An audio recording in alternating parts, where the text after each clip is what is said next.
Bien, bonjour, bienvenue à toutes et à tous à notre rendez-vous quotidien pour la presse en ligne et en direct sur EBS. Nous sommes aujourd'hui le jeudi 5 novembre. Nous n'avons qu'une courte annonce à vous faire avant de passer à vos questions. Mais notez qu'un briefing technique en background sur les prévisions économiques de l'automne aura lieu juste après ce rendez-vous de midi. Il était initialement prévu pour 12h30, donc nous le décalerons vers 12h45, ce qui veut dire que notre rendez-vous de midi aujourd'hui sera plus court. Et je passe maintenant la parole à Johannes pour une annonce sur la contribution du programme de recherche Horizon 2020 à la lutte contre le coronavirus. Merci beaucoup, Eric. And indeed, today we have good news to share with you in our fight against coronavirus, and more specifically from the research and innovation front. We have signed grant agreements with 23 new research projects that will receive a total of 128 million euros from Horizon 2020 to address the pandemic and its effects. The projects will help strengthen industrial capacity to manufacture and deploy medical equipment such as ventilators, prevent and treat coronavirus, and develop medical tools such as portable diagnostic systems. Some of the projects will also be using innovative digital technologies and artificial intelligence. The projects will also help understand better the societal impacts of the pandemic, for example, on vulnerable and marginalized groups. This funding is part of the Commission's 1.4 billion euro pledge to the Coronavirus Global Response Initiative and complements earlier efforts to develop diagnostics, treatments, and vaccines. A dedicated fact sheet is available on the Commission's Coronavirus Response website, and as always, we have more information available in a daily news item. Thank you very much, Johannes. This brings us to the end of our announcements for today, and I open the floor to your questions.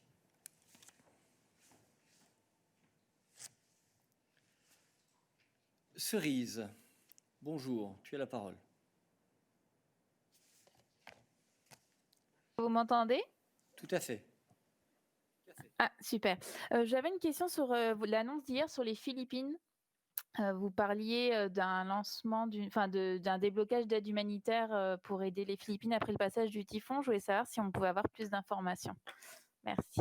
D'accord, merci Cerise. Je passe la parole à Balázs.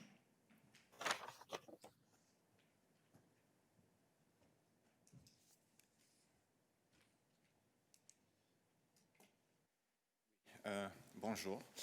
Donc, par rapport à votre question, effectivement, hier soir, on a annoncé que la Commission européenne mettrait en avant 1,3 million d'euros en aide humanitaire pour aider les Philippines. Donc, l'argent sera mis à disposition aux organisations humanitaires qui travaillent dans le pays dans le but d'aider les populations affectées par le typhon le plus récent. Merci beaucoup. Y a-t-il d'autres questions sur ce sujet? Je ne vois en tout cas qu'une seule main levée, et donc, Rafaela, je te passe la parole.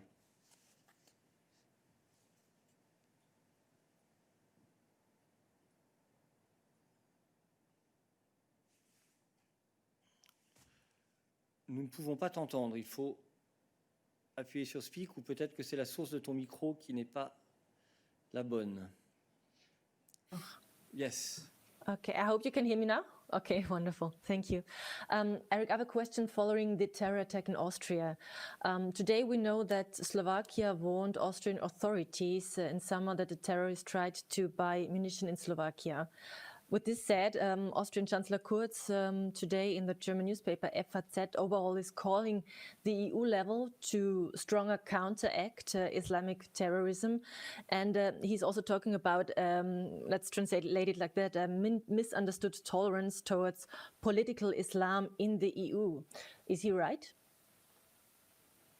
Thank you. Let me pass the floor to Christian, in particular on your question related to actions on terrorism. Yes, hello, Rafaela. Well, as you know, we will not comment on comments, of course, but I'm happy to give you our position on what we are doing and what we have been doing in the fight against terrorism.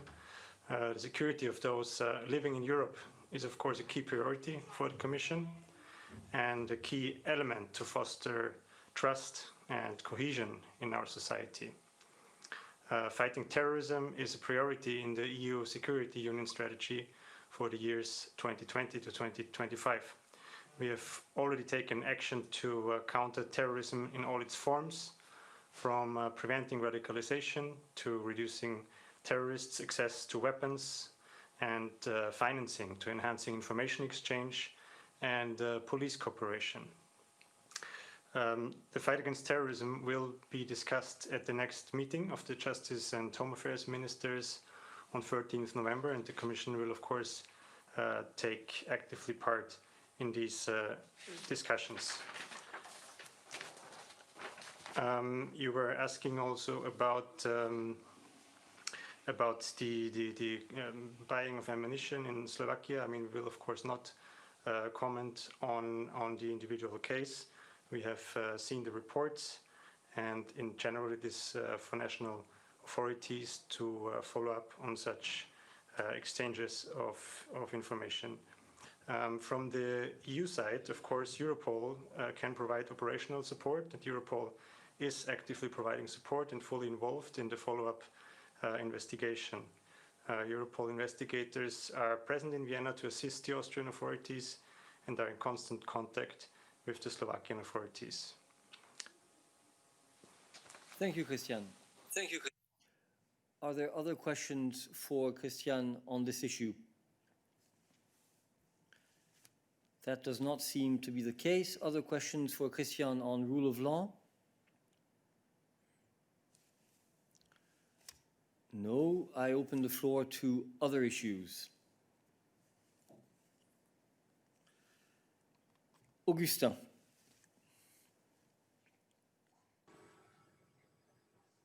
Yes, hello. I have a question for Peter, if he is there. It is related to the confirmation of the indictment against several senior Kosovo politicians, including the President Thaci, who just a few minutes ago resigned from his post. So I want to ask Peter, what is the position of EU on this, since this specialist chamber is also part of, in a way, EU system, and whether this events related to the resignation of the president and the indictments will have impact on the ongoing dialogue between Kosovo and Serbia that is facilitated by European Union. Thank you. Thank you, Augustin. I pass the floor to Peter, indeed. Thank you and good afternoon. Thank you, Augustin.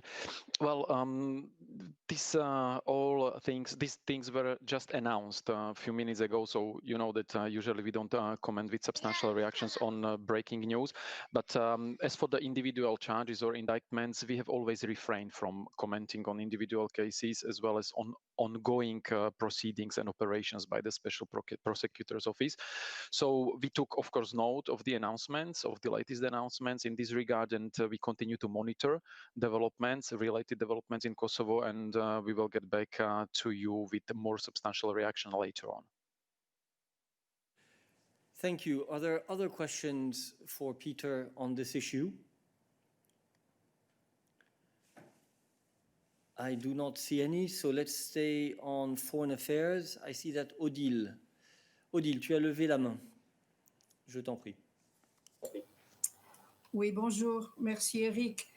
Ça concerne l'Afrique de l'Est et tous les développements là-bas, qui, d'après votre communiqué, sont une source de grande préoccupation. En effet, ce qui se passe en Éthiopie, siège de Addis Abeba, siège de l'Union africaine, néanmoins, et ce qui se passe aussi en Tanzanie est quand même très préoccupant. Mais ne pensez-vous pas que, en raison de l'importance de la dette de ces pays vis-à-vis de la Chine et également des infrastructures que la Chine leur a construites, à savoir par exemple le chemin de fer qui relie le Addis Abeba à Djibouti, désenclavant le pays. Donc, ne pensez-vous pas que la voix de la Chine risque d'être plus écoutée que celle de l'Union européenne en ce moment? Merci. Nabila. Bonjour Odile et merci pour ta question. Je ne vais pas rentrer dans les détails de qui je ne vais pas rentrer dans tout ce qui est en relation avec l'importance de la Chine dans la région ou notre importance dans la région. Ce que je peux te dire, c'est que en ce qui concerne la Tanzanie, nous avons été très clairs dans notre déclaration. Nous avons nous sommes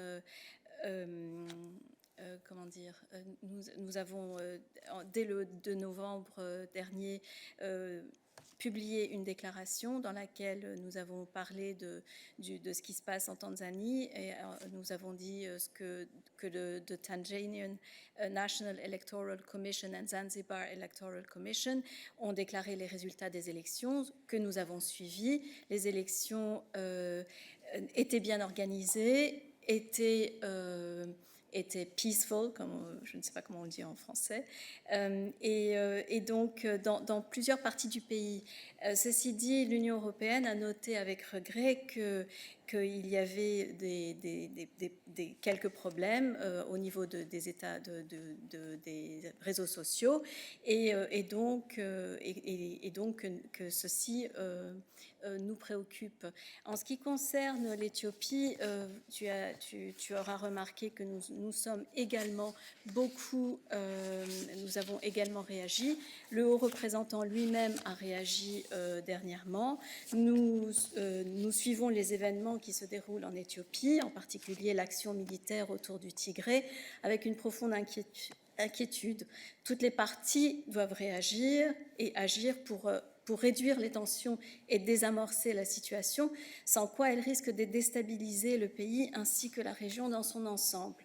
Il est important que jamais d'établir un consensus national par le biais d'un dialogue national inclusif impliquant tous les acteurs politiques concernés.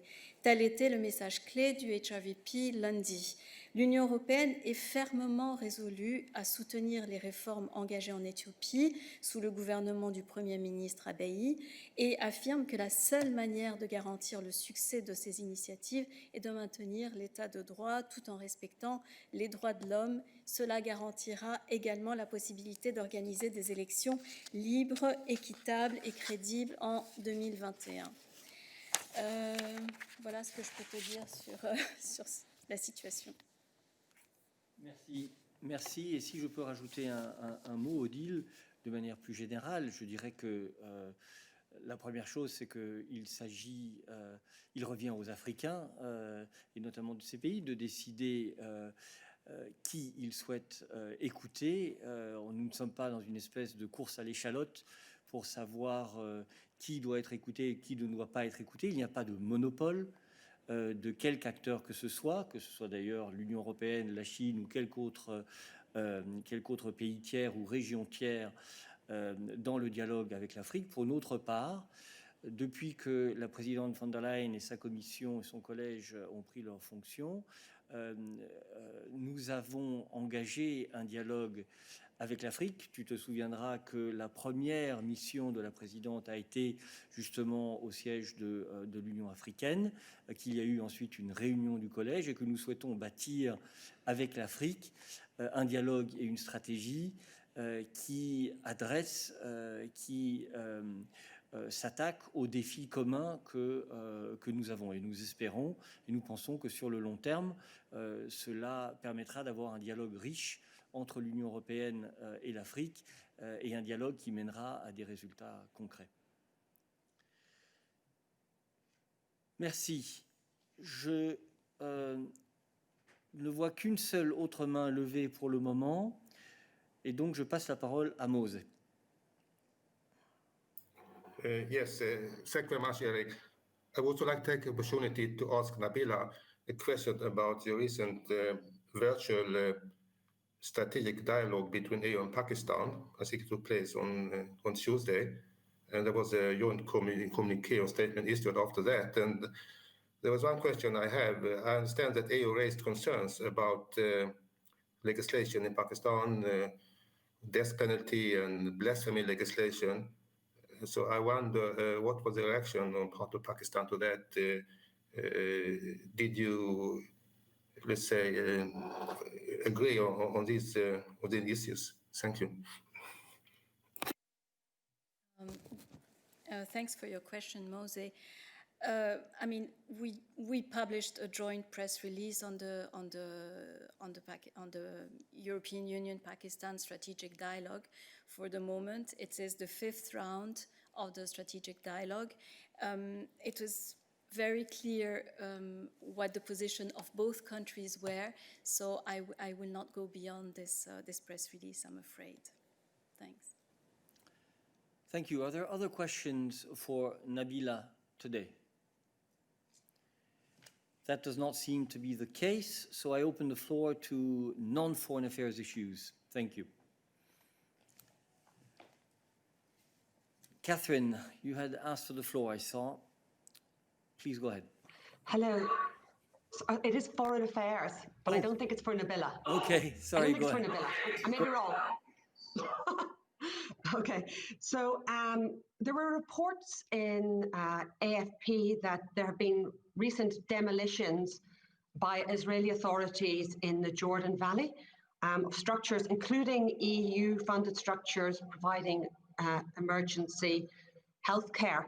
And more broadly, over 700 people, I believe, reading the reports, have been made homeless through demolitions in the West Bank this year during a pandemic.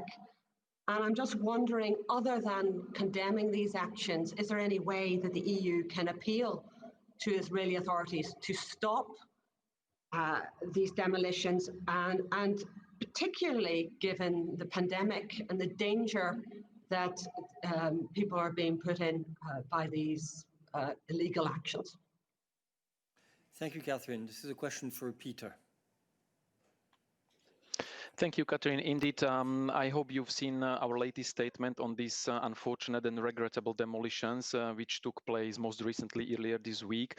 We issued a statement on it this morning, so I would refer you to this statement on the specific cases. But in general, the EU is very clear and very vocal on our position when it comes to demolitions of Palestinian structures, infrastructure, facilities, objects, because this is a trend. Especially this year, this trend has been increasing despite the pandemic, and that's why we are appealing on the Israeli partners to hold this practice, to take into account also the humanitarian impact of coronavirus and the related problems which this poses when livelihoods and houses of people are being demolished. The same applies for structures which have been funded with EU money. And what we are doing is, apart from making statements, is reaching out to Israeli partners and conveying our concerns to them directly. And this is what we are doing on basically everyday basis, every time we have an issue. And that applies also to other partners. We try to solve it in mutual engagement, conveying our worries, conveying our point of view, conveying our principles, conveying our view on how international law should be upheld, and discussing with partners with the aim to make them change these practices, because they go against our convictions. In many cases, they go against international law. So this is what we are doing. But the outreach is the main and the basic tool when it comes to diplomacy and to outreach or to discussions with our partners. Thank you, Peter. Let me see if there are other questions on foreign affairs issues today. That does not seem to be the case, so I open the floor to other issues, and we go to Tommaso. Hi, good afternoon. I have a question on the US elections. Now, I know that you don't want to comment on the electoral process of another country, but I would just like to know if you had a chance to talk about elections with President von der Leyen, issues following the results, And is she worried about the possibility that from the elections arrive an outcome which is in a way or another uncertain, which might open up to an institutional crisis in the United States of America? Thank you. Sorry, I'm not sure I understand your question, Tommaso. The question is, Can are you we hear me? worried whether there will be an institutional crisis in the United States? Are you worried about uncertainty in the results and the possibility of an institutional crisis? I mean, President Trump is already saying that he's going to, in front of the Supreme Court, it's still not clear to do what.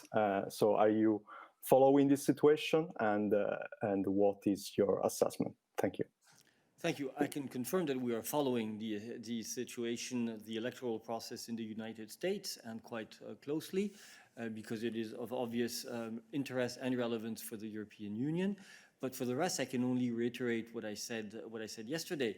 It is not for us to comment on the electoral process in the United States. The United States have a robust system. We have seen in the past that when results have been contested, there have been mechanisms in place to solve the issue, and therefore it is really for the American system to deal with any contest, any complaints that could arise as to the process, and we are certainly not going to get involved. We are waiting, I think, as everybody else, for the announcement of the official results. Thank you. Are there any other questions for us today? That does not seem to be the case. Oh, Catherine, you will get the last question before we move to the technical briefing. Yeah, I've just got a small question for Daniel Ferri. On the ESMA report on Wirecard, he was asked about it on Tuesday, and I'm just wondering if you could just tell us a bit more about the process. I mean, the Commission requested this report. Did the Commission see it before it was published, and were you able to make any comments on the content of the report? Thank you, Catherine. Dan.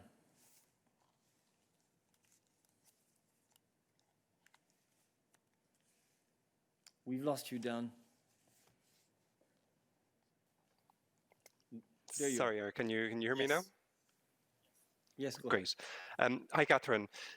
I mean, I was just saying there that, of course, we're in close contact with European supervisory authorities, but the only thing for me to say now is we received this report. We need to analyze it. Of course, it's a very complex report with lots of different elements to it. And we're just going to have to analyze that now thoroughly. I can't go into the procedure of how that report came about. I think you should ask ESMA for the background to that. I know actually they have been explaining it. But from our side now, next steps, we're analyzing it, and stay tuned. Catherine, you have asked for the floor again. But I'm just surprised because it's a report that you requested. I mean, I just don't know about, I think it's quite simple procedural question. Did you see it before it was published? Did you get to comment on it before it was published? Because the report is extremely damning. Dan. Again, Catherine, I don't think it should be for me to go into how the internal processes work here. We requested it, ESMA worked on it, we received it, we're now studying it thoroughly, and that's really all that I would have to say. Catherine, you have the floor one last time, but you know you've had Dan's answer. So you didn't see it before it was published? I think he didn't say whether we saw it or not, to be honest. Yeah, no, indeed, Catherine. I really, we requested it, we received it, we're analysing it. But in between and how we work with the institutions themselves, I really wouldn't have anything to say. Okay, thank you very much. This brings us to the end of our midday briefing today, and we move on to the technical briefing. Thank you, so stay tuned.